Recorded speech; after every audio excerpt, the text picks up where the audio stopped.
Hey, everybody, welcome to Thrive Beyond Pornography. I'm your host, Zach Spafford. I hope you've all had an enlightening and a spiritually fulfilling weekend.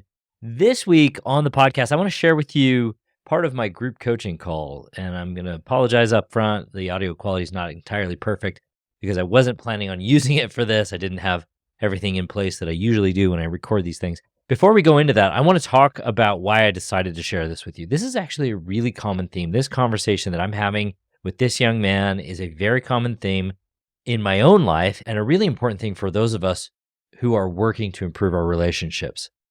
You'll see this in this call. We have to get really good at dealing with rejection. I know for me, it was very difficult. And part of why it was difficult is the same reason that you'll hear with this call is that it hurts our ego to admit that we aren't being attractive.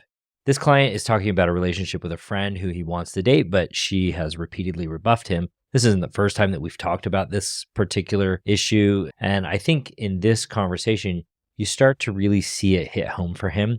But the lesson here really applies within marriage and any other committed relationship that you have.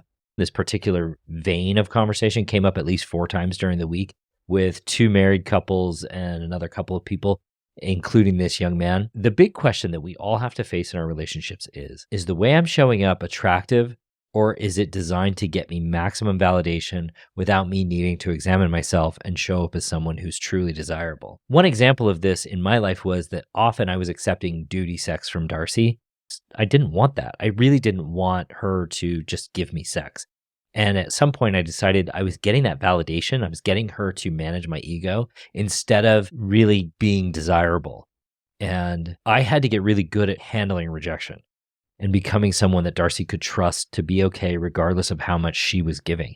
There's a very specific example in our relationship where she and I were, as I say, in flagrante. And there was a lot going on in our lives. There was a lot on her mind. I had been working on not taking duty sex. And I think she had tried to say, okay, I want to choose this. And as we were in the middle of things, she just was like, I can't keep doing this. I just need to stop right now. And I think for a lot of men, the way that we would often interact with that would be maybe, oh, okay, well, I'll finish and then we'll deal with whatever's wrong with you. But in that moment, I just was like, I'm not going to finish. I'm just going to stop. I'm going to see what's going on here. I don't know why she's where she is. That was a moment where Darcy started to see me as somebody that she could trust to be okay, regardless of how much she was giving. And previously, I would not have behaved that way. I would have been like, give me what I want. Give me the thing that I need so that I can be, so you can show me that I'm enough. And in that moment, that was at the end of a long string of understanding and growth on both of our parts. In that moment, I know that we created a better understanding for each other, that we could handle it, that I could handle what was going on for her and she could handle what was going on for me. And she didn't need to manage me. So I want you to listen and I want you to try not to judge this young man. I want you to ask the questions that I'm asking him. And I want you to understand that it's just not as obvious to ourselves how we're hindering our ability to connect with our partner and ultimately let them connect with us as intimately as they might want to, because seeing ourselves requires letting go of our ego and challenging behaviors that we've been engaging in that feed it. So with that, I want you to listen to this conversation, and I hope it is as helpful to you as it has been to this client and the other people who were on the call that night. I have a female friend that I'm interested in. Just listening to you and Ryan talk, I feel like I've been kind of going through a similar thing, not with sex itself, but just trying to feel connected or make a connection. Because I've talked to this friend saying, I really like you. I think we should try dating. And every time that I've brought it up, she said, I don't really think so. I think we should just stay friends, or I don't really know. I need to think about it more. And I feel like I'm the one who always needs to bring it up. And I'm the only one who really cares about making this kind of relationship. And it's very frustrating for me, kind of similar to what I was talking about.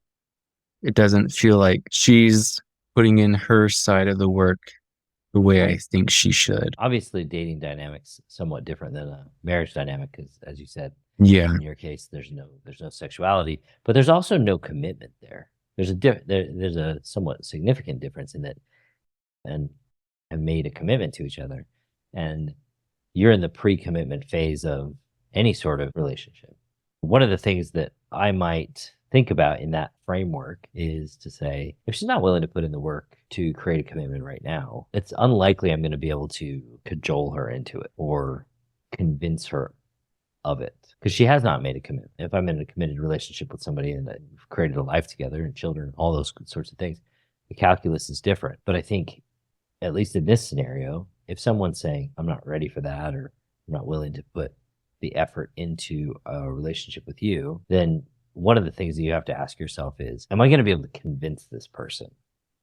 And is convincing someone to engage in a relationship of valuable use of my resources, of my mental capacity, of my sense of self? It's a pretty clear signal, right? She's not even stepping in to the idea of the possibility of a longer term relationship, much less commitment. She's saying, I need to think about it, which might be a nice way of her saying no. So on your side of the street, what you could do is you could just say, hey, listen, like the conversation we were having about sex, what do you want? And being able to handle her saying no. What will happen for you if you go to her and you say, hey, point blank, listen, I desire you. I want to be with you. I want to create a life together with you. I am going to take what you say next, and I want you to be as blunt and honest and real as possible. What's the likelihood of you taking a no well? Not very good. Yeah. So what does that really mean about you? You're saying you don't really have a choice. You're telling this woman she doesn't really have a choice, so she can't actually choose you anyway. Because if I pout and I push and I drive the decision that I want out of my friend, one, I'm not really being a friend. Two, I'm taking agency from her and asking her to manage me in the process. I don't think that's how you want to start a relationship. No. My question to you is, why don't you believe her? I think somewhere along our friendship, I was convinced that she reciprocated my feelings for her. And I latched on to that idea that she liked me. But now that she's told you, now that she's said to you, this isn't what I'm looking for, why don't you believe her? Because I don't want that to be the reality. What's the benefit of playing pretend here? Benefit of playing pretend here is that you get to protect your ego. Because if you don't believe her answer, you say, that's not the reality that I want to believe in. She says she doesn't want to choose me, but at some point I thought she did, so I want to believe in that reality instead. You can see there are two realities here. There's the reality that you want and the reality that there is. And the reality that there is something you're trying not to inhabit. Mm-hmm. And to protect your ego, you're trying to create the reality that you want and make that reality actually come to fruition by not believing this young woman. That way you don't have to look at yourself and go, why would she maybe not want to choose me? This is the same issue that, why would she not want me? Why would she not want to choose me? Why would she not want to desire me? This is not a question of what are my fundamental flaws that make me a horrible human. This is, how am I showing up and what am I doing that create an environment? So when we talk about women, they're both physically and mentally literally opening themselves to accept and invite you in. That is the female condition. So what is it about me? What is it that I'm doing in my interactions with this person that make her close herself to me, both mentally and physically? And the hard part about that is that you have to be willing to see yourself for who you're being. And you have to be able to say, that person's not somebody that's very attractive. If that person showed up and was dating my daughter, I would not be okay with it. I would be unhappy with that. I will say, if somebody was dating my daughter, and I have a daughter who's 18 years old, somebody was dating my daughter and she came to me and she said, I keep telling this guy that I am not interested in a variety of different ways. And he keeps saying, hey, I think we should date, because he thinks that I was attracted to him at some point. And I'm not really attracted to him. I was just nice to him. It was just conversational. We connected on something that we were both interested in, whatever. But I'm not interested in him as a romantic partner. My advice to her would be to be very direct, right? And I would not want that guy to continue to pursue my daughter. I would say to her, here's what I think you need to say to this person. I'm okay with us being friends, but I need you to stop asking me out on dates. I am not interested in you as a romantic partner. That's what I would tell her to say. And while that may be,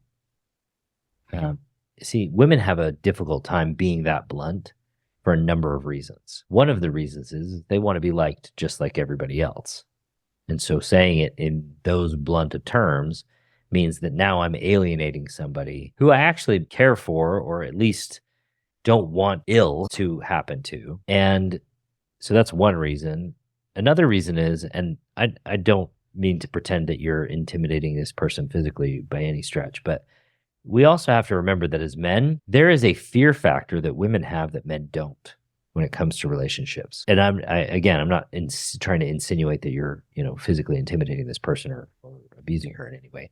That factor creates a softer touch when they speak with people.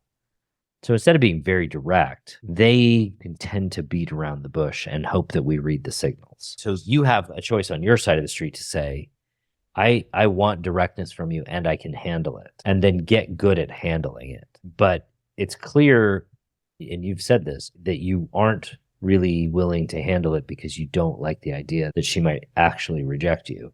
And if she did reject you out of hand, right, just say, listen, I'm not into you, then you have said, I'm not probably going to handle that well.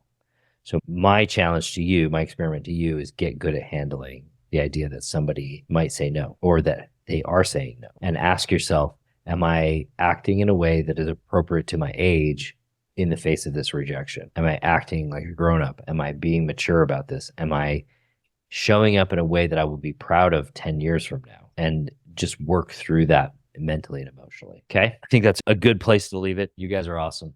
You guys. Bye.